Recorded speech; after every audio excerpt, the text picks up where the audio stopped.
வாழும்போது தமிழ் படித்து வாழ வேண்டும், என் சாம்பலிலும் தமிழ் அன்னையின் மனம் வீச வேண்டும் என்று என் தமிழ் தாய்க்கு முதற்கண் வணக்கத்தை தெரிவித்துக் கொள்கின்றேன்.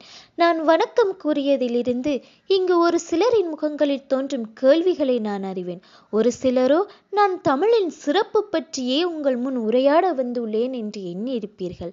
மற்றைய சிலரோ நான் தமிழர் கலாச்சாரத்தை பற்றியும் அல்லது தமிழர் பண்பாடை பற்றியுமே இங்கு உரையாட வந்துள்ளேன் என்று எண்ணியிருப்பீர்கள்.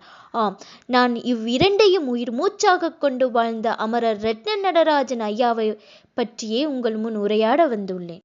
1958 ஆண்டு ஆவணி மாதம் 22ஆம் திகதி அக்கறை பற்று மண்ணில் உதித்த அந்த சூரியன் மறையும் வரை யாரையும் வீணாக தொட்டதுமில்லை, யாரையும் வீணாக சுட்டதும் இல்லை. இதுவே இவரது வாழ்வின் மிகப்பெரிய வெற்றிக்கு காரணம் என்றே கூறலாம். வணக்கம் ஐயா, வணக்கம் அண்ணன், வணக்கம் மகள் என்று நேரில் காண்பவரையும் சரி, தொலைபேசியில் அழைத்தாலும் சரி, இந்த வார்த்தைக்கு சொந்தக்காரனாக இருப்பவர் அமரர் ரத்ன நடராஜன் ஐயா அவர்களே. ஆம், அந்த அன்பான வார்த்தைக்கு சொந்தக்காரருமான 42 வருட காலம் சக்கரம் போல் சுழன்று ஊடகத்திற்கு உழைத்த மிகப்பெரிய சக்கரம் என்றே நாம் அவரை கூறலாம். எழுத்திலும் பண்பிலும் உயர்ந்த ஒரு ஊடகவியலாளர். தமிழ் பேசினாலே தன் தரம் குறைந்துவிடும் என்றும் எண்ணும் சில பேர் மத்தியில் தமிழ் அச்சாரம் பிசகாமல் செய்திகளையும் கட்டுரைகளையும் எழுதும் ஒரு மிக பெரிய படைப்பாளி என்றே நாம் அவரை கூறலாம். வாசலுக்கு செல்லும் ஒருவரை எவ்வாறு உபசரிப்பது என்பதை இன்றைய தலைமுறையினர் இவரிடமிருந்தே கற்றுக்கொள்ள வேண்டும். தனது வழியில் எழுத்துத்துறையிலும் ஊடகத்துறையிலும் தன் மகனை தத்து கொடுத்திருப்பவர் ஐயா நடராஜன் அவர்கள். அவர் மகன் ஹரன், அவரும் ஊடகத்துறையில் நற்பண்புகளோடையே மிளர்கின்றார். இப்பெருமைக்குரிய ஐயா நடராஜன் அவர்கள் தமது ஆரம்ப கல்வியை அக்கரைப்பற்று ஸ்ரீ ராமகிருஷ்ணன் மிஷன் பாடசாலையில் ஆரம்பித்ததோடு உயர்கல்வியை அக்கரைப்பற்று மத்திய கல்லூரியிலும் பயின்றார். இதன்பின் 1980 ஊடகத்தின்பால் ஈர்க்கப்பட்ட அவர் வீரகேசரி பத்திரிகையின் ஊடகவியலாளராக இணைந்து பொத்துவில் நிருபர் என்னும் பெயரில் செய்திகளை எழுதி பிரபல்யமும் அடைந்தார். தொடர்ந்து தினகரன் பத்திரிகையில் பனங்காடு நிருபராக இணைந்தும் கொண்டார். ருசி கண்ட சிங்கத்திற்கு 1-2 மற்றும் போதுமா என்பதை போல சுதந்திர ஊடகவியலாளராக ஈழநாடு, உதயன், வலம்புரி, தமிழ் மிரர், தமிழ் தந்தி, மெட்ரோ, தினப்புயல், பிபிசி தமிழ் வானொலி, தமிழன் போன்ற ஊடகங்களிலும் கால்பதித்து ஊடகத்தின் ஊடாக பல விடயங்களை சாதித்தும் காட்டினார். 1986 திருமண பந்தத்தில் இணைந்து கொண்ட அவர் பனங்காடு பிரதேசத்தை சார்ந்த நற்குணம் கொண்ட கௌரியின் கரங்களை பற்றி இந்த மண்ணிற்கு ஹரன் என்னும் ஆண் குழந்தையையும் மிதுனாலினி என்னும் ஒரு பெண் குழந்தையையும் முத்தான 2 குழந்தைகளை இவ்வுலகிற்கு அறிமுகம் செய்து வைத்தார். அவரது யுத்தகால எழுத்துக்கள் தமிழர்கள் பலரை உலக நாடுகளிலும் பல பகுதிகளிலும் குடியுரிமை பெற உதவியது. அது மட்டுமன்றி பல பாராளுமன்ற உறுப்பினர்கள் பாராளுமன்றத்தில் ஆற்றுகின்ற உரைகள் இவரால் அறிவுரைக்கு அமைய தொகுக்கப்பட்டவையாக இருக்கு. மேலும் அரசியல்வாதிகள் பலரை உலகறிய செய்த பெருமை இவரையே சாரும். பிரதேசத்துக்கு உட்பட்ட மக்களின் குறைகளை கண்டறிந்து அதனை அபிவிருத்தி பாதைக்கு வழிகாட்டி அந்த அபிவிருத்தி பூரணப்படுத்தும் வரை ஆட்சியாளர்களுக்கு அழுத்தம் கொடுத்த எழுத்தும் இவரையே சாரும். அன்றைய ஆட்சியாளர்களின் உயிர் அச்சுறுத்தல் காரணமாக 1990ஆம் ஆண்டு காலப்பகுதிகளில் அகதிகளுடன் அகதிகளாக இடம்பெயர்ந்து கொழும்பில் தஞ்சம் புகுந்தார். அங்கிருந்து வேறு நாடுகளுக்கு இலகுவாக சென்று பிரஜா உரிமையுடன் குடிபுகக்கூடிய சந்தர்ப்பங்கள் எத்தனையோ இருந்தன.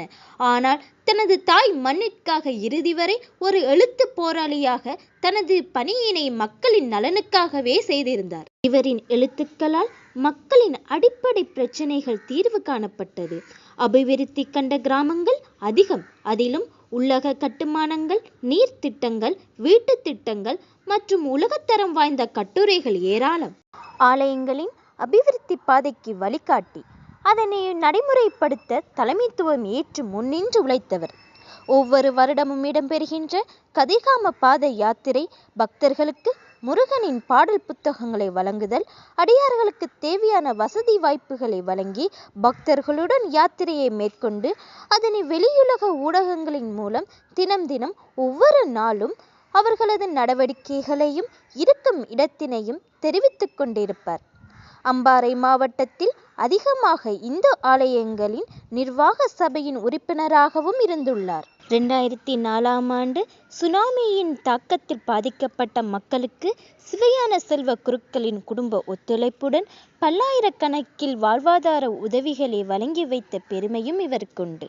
ஆலையடி வேம்பு பிரதேச செயலகத்தால் 2012 சிறந்த மூத்த ஊடகவியலாளர் விருதையும், கிழக்கு மாகாணத்தின் பண்பாட்டு அலுவலக அமைச்சின் ஊடாக 2014 நடத்தப்பட்ட பிரதேச கலை இலக்கிய விழாவில் அச்சு ஊடகத்திற்கான விருதையும், 2016 இலங்கை மனித உரிமை ஆணைக்குழுவினால் மனித உரிமைகள் தொடர்பான செய்திகளை வெளியிட்டமைக்காக சிறந்த ஊடகவியலாளருக்கான விருதையும், 2017 அகில இலங்கை முஸ்லிம் வாலிபர் அமைப்பினால் வழங்கப்பட்ட சிறந்த ஊடகவியலாளருக்கான விருதையும், 2018 கலாச்சார அலுவலக திணைக்களத்தினால் வழங்கப்பட்ட கலைஞர் சுவதம் விருதையும் பெற்றுக்கொண்டார். அத்தோடு மும்மதத்தவராலும் கௌரவிக்கப்பட்டார் என்பது அவரது தனிச்சிறப்பை எடுத்துரைக்கின்றது. குறிப்பாக நடராஜன் ஐயா அவர்கள் இறை நம்பிக்கை மிகுந்தவராக காணப்பட்டார்.